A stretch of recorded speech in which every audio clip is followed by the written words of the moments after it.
Hello guys, अस्सलामु अलैकुम। मैं उम्मीद करता हूँ आप सभी लोग खैरियत से होंगे। तो आप सभी लोगों का बहुत बहुत स्वागत है हमारे चैनल खान कोचिंग ऑफिशियल में। तो दोस्तों, आज अपना क्वेश्चन है what is cation and what is anion. Cation किसे कहते हैं और एनायन किसे कहते हैं। तो सबसे पहले दोस्तों बात करते हैं कैटायन की। कैटायन क्या होता है, कैटायन किसे कहते हैं। तो दोस्तों, जो एटम अपने ऊपर पॉजिटिव चार्ज रखते हैं उनको हम कैटायन कहते हैं। एटम हैविंग पॉजिटिव चार्ज, जिन पर पॉजिटिव चार्ज होता है उनको कैटायन बोलते हैं। और एनायन क्या होता है दोस्तों, तो एनायन जिन एटम्स के ऊपर नेगेटिव चार्ज होता है उनको हम एनायन बोलते हैं।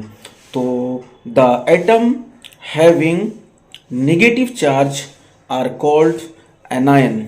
अब बात आती है दोस्तों कि ये कैटायन और एनायन बनते कैसे हैं। तो देखिए, जो कैटायन होते हैं वो by losing the electron, by donating the electron, मतलब जो कैटायन होते हैं वो इलेक्ट्रॉन को डोनेट करके, मतलब इलेक्ट्रॉन को लूज करके बनते हैं, अपने अंदर से इलेक्ट्रॉन को निकाल कर। तो फॉर्मेशन ऑफ कैटायन जो होता है वो बाय लूजिंग द इलेक्ट्रॉन या बाय डोनेटिंग द इलेक्ट्रॉन, तो इलेक्ट्रॉन को डोनेट करके या फिर इलेक्ट्रॉन को लूज करके होता है। जैसे सोडियम लेते हैं, सोडियम का एटॉमिक नंबर कितना होता है, 11 होता है। अगर हम इसका इलेक्ट्रॉनिक कॉन्फ़िगरेशन करें तो 281 होता है दोस्तों। और हर एलिमेंट जो होता है, हर एटम जो होता है अपना एक ऑक्टेट रूल को फॉलो करता है, ऑक्टेट कंप्लीट करने की कोशिश करता है, मतलब अपने आउटर मोस्ट ऑर्बिट में 8 इलेक्ट्रॉन पूरे करना चाहता है। तो यहाँ सोडियम के आउटर मोस्ट ऑर्बिट में इलेक्ट्रॉनिक कॉन्फ़िगरेशन करने पर देखा जाता है 281, मतलब आउटर मोस्ट ऑर्बिट में 1 इलेक्ट्रॉन होता है। तो 7 इलेक्ट्रॉन सोडियम ले तो नहीं सकता, लेकिन 1 इलेक्ट्रॉन को डोनेट कर सकता है।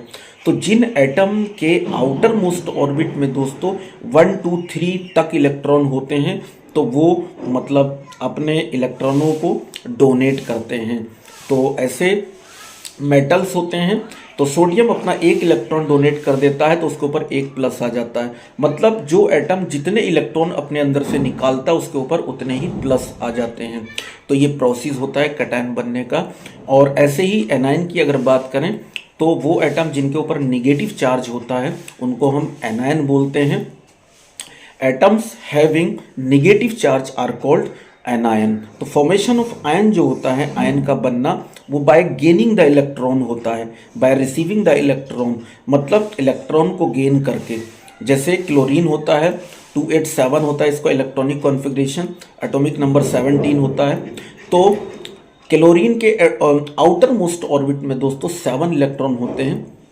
तो ये 7 इलेक्ट्रॉन डोनेट नहीं कर सकता, लेकिन 1 इलेक्ट्रॉन ले सकता है।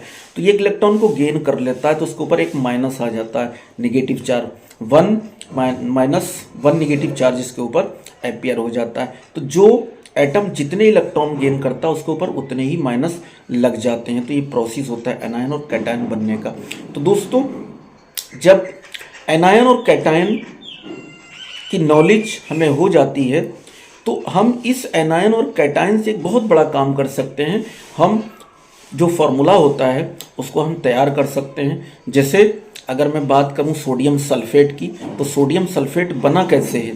तो अगर हम इसको अलग अलग करें सोडियम और सल्फेट को, तो इसमें जो सोडियम होता है दोस्तों वो कैटायन होता है, और जो सल्फेट होता है, सल्फेट आयन जो होता है वो एनायन होता है। तो सोडियम के ऊपर प्लस का 1 चार्ज होता है और सल्फेट के ऊपर माइनस का 2 चार्ज होता है। तो एक्चुअली होता क्या है, जब दोनों एक पॉजिटिव आयन और नेगेटिव आयन, मतलब कैटायन और एनायन आपस में जब ज्वाइन होते हैं तो इनकी जो वैलेंसी होती है वो इंटरचेंज हो जाती है, एक्सचेंज हो जाती है।